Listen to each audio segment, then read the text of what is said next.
All right, let's dive right into this explainer, because I know for a fact you're intimately familiar with this exact scenario. Picture this. It's tonight, you're just sitting down to eat your dinner. You get comfortable, and the literal second you lift that fork, you feel it. Two eyes lock on you, absolutely refusing to blink. You honestly feel that steady, intense stare radiating from somewhere near your knee before you even look down to confirm it. It's kind of like a furry Jedi mind trick. Well, today we're going on a little journey into the canine mind to peel back the layers of that unblinking gaze. So, are they just hungry? I mean, that's the surface-level assumption every single owner makes, right? The dog is staring because the dog wants food. They're natural scavengers, they're begging for calories, and they are definitely hoping for a scrap of whatever is on your plate. And sure, for sure, that part is real. But honestly, it's just the tip of the iceberg. Because it's really not what you think. Actually, scratch that. It's way deeper than you think. What's actually happening behind that calculated stare is this incredibly complex psychological and instinctual process. In fact, there are at least 7 separate things happening behind those eyes, and most of them have absolutely nothing to do with your dinner plate. Let's start with Layer 1, the Ancient Survival Program. This is where things get absolutely fascinating. We're talking about an ancient survival program hardwired directly into your dog's DNA. Think about the progression here. Millennia ago, your dog's wild ancestors survived by staying incredibly close to food sources. They were watching, waiting, and tracking every single movement around a meal because, well, reading those flickers meant the difference between eating and starving. Then, fast forward centuries ago, domesticated dogs used mealtime to observe pack structure. And present day, your dog is running that exact same ancient program right at your kitchen table. That wild instinct never disappeared, it literally just relocated from the forest floor to your dining room. Moving on to Layer 2, the need for belonging. When we shift our perspective away from just, surviving on calories, we see this really stark contrast. When you look down, the human view is simply, give me food. But the dog's view, it's entirely different. See, for a dog, eating is a deeply social event. It's all about being included in a group activity. So, when you sit down to eat and they're left off to the side, their brain registers that as exclusion. The stare isn't just, hey, give me that slice of pizza. It's a very real, wait, why am I excluded from the pack right now? Tucked right inside this social dynamic is a really interesting piece of old wolf behavior. In a pack, canine hierarchy at mealtime communicates rank and relationship. When your dog sits and watches you eat, a part of their brain is quietly filing away information about your household structure. They're tracking who eats first, who eats last, who actually gets to watch, and ultimately, who controls the resources. They're basically figuring out exactly where they fit inside your family's picture. All right, Layer 3, the accidental slot machine. Now, while a lot of this is instinctual, we gotta look in the mirror here, because owners play a massive role too. We have to talk about variable reinforcement. A huge part of this stare is actually taught by us, completely by accident. Variable reinforcement happens when a reward is given only occasionally, creating unpredictability. Think about it. Have you ever dropped a piece of chicken?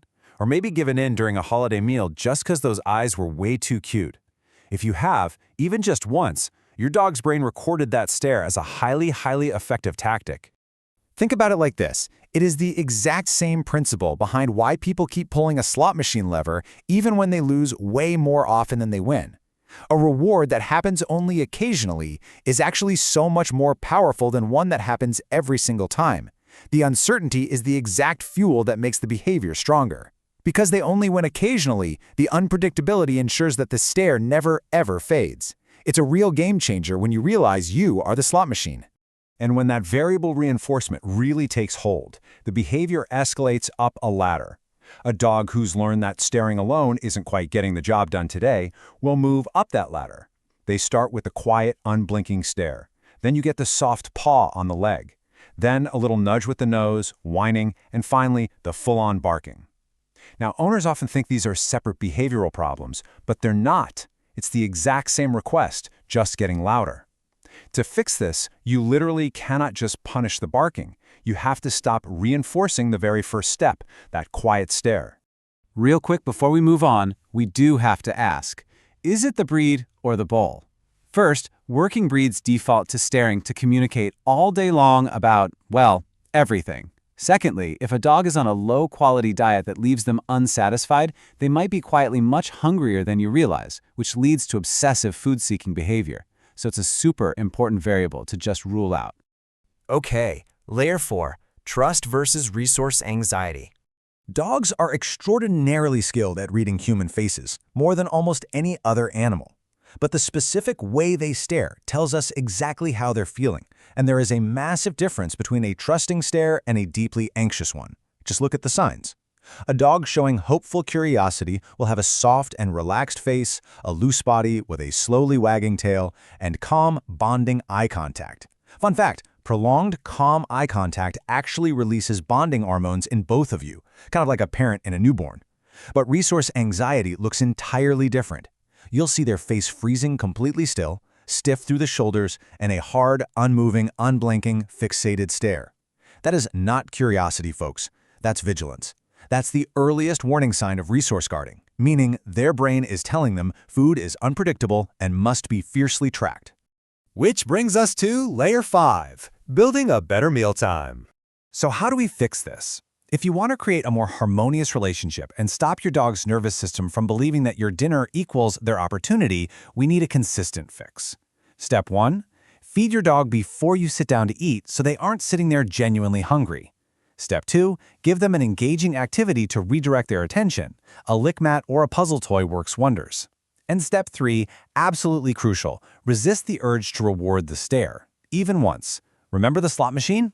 You have to break that cycle of variable reinforcement to teach them a brand new pattern. Consistency is literally everything here. And finally, the core, genuine devotion. As we start to wrap up this explainer, I want to peel back the very final layer. Beneath the biology and the psychology, there's a profound emotional core. Think about it. Out of every single object, every noise outside, every window in your house, your dog has chosen to fix their entire attention on you.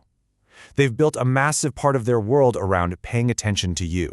To them, you are simply the most important thing in the room. That stare is not just begging. It's a mixture of ancient instinct, learned expectation, social longing, quiet insecurity, and genuine devotion, all wrapped into one unblinking gaze. Honestly, understanding this completely reframes how you'll experience dinner time tonight, doesn't it? So, I'm going to leave you with this question. What is your dog really trying to tell you? The next time you feel those eyes on you, look past the surface, read their body language, and appreciate the silent, complex communication of an animal that is devoted to watching you. Are they trying to manipulate you for a snack, or are they just trying to understand their place in your world? Thanks so much for joining me on this explainer today. Keep observing and keep learning.